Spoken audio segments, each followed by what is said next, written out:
Terjadinya negara gagal bukan karena kebetulan atau kecelakaan, tapi ulah manusia.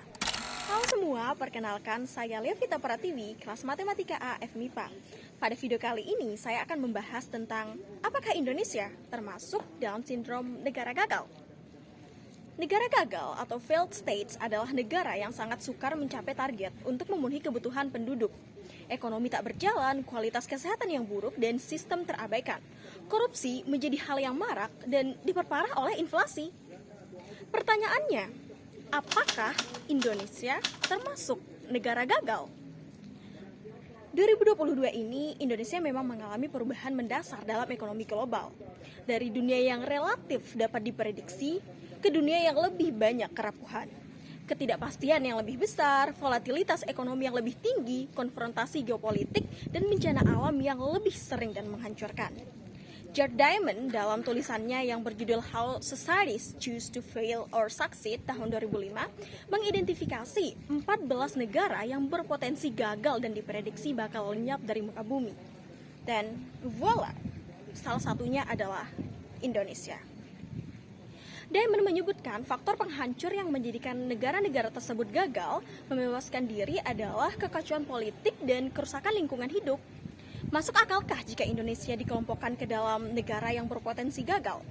Buku Diamond ditulis tahun 2005. Nah, jika data yang digunakan adalah sebelum 2005, menurut saya masuk akal untuk mengatakan bahwa Indonesia ini berpotensi gagal ketika itu. Karena Indonesia masih belum bebas dari kekacauan politik seperti konflik sosial yang keras di Kalimantan, Sulawesi Tengah, dan Maluku. Indonesia juga mengalami banyak teror yang menelan banyak korban jiwa. Dari sisi lingkungan, prediksi tersebut masuk akal jika mengingat parahnya kerusakan alam atau lingkungan yang berlangsung di Indonesia. Akan tetapi, situasi Indonesia sekarang tentu berbeda dengan situasi pada awal dekade 2000-an. Indonesia mengalami situasi yang terus membaik di era 2010-an. Secara keseluruhan, dapat dinilai bahwa situasi kerentanan atau fragility negara Indonesia telah cukup terkendali, paling kurang setelah 10 tahun reformasi. Hal ini tampak dari hasil pembuatan indeks negara gagal yang dibuat oleh The Fund of Peace. Lembaga ini menghitung Annual Fragile Index atau indeks kerentanan tahunan dari 179 negara berdasarkan 12 indikator tentang tekanan sosial, ekonomi, dan politik terhadap negara, serta menggunakan lebih dari 100 indikator termasuk pembangunan tidak merata, legitimasi negara, protes kelompok masyarakat, dan pengakuan hak asasi manusia. Pada 2012, yaitu pada pertengahan periode kedua dari pemerintahan SBY, Indonesia berada di urutan ke-63 dari 179 negara.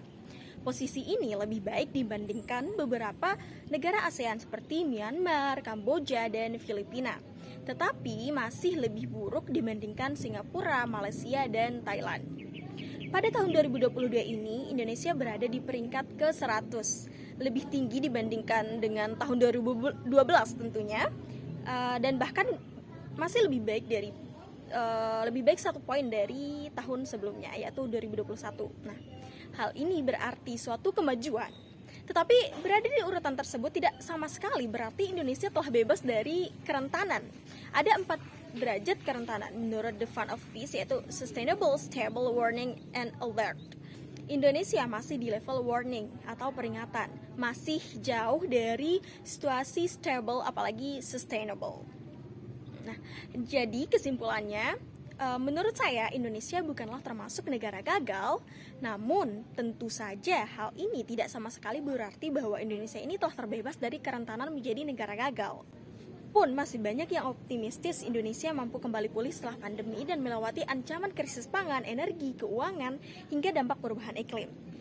Syaratnya adalah kerja keras dan komitmen semua elemen bangsa untuk membawa negara ke arah yang lebih baik. Sekian dari saya, terima kasih.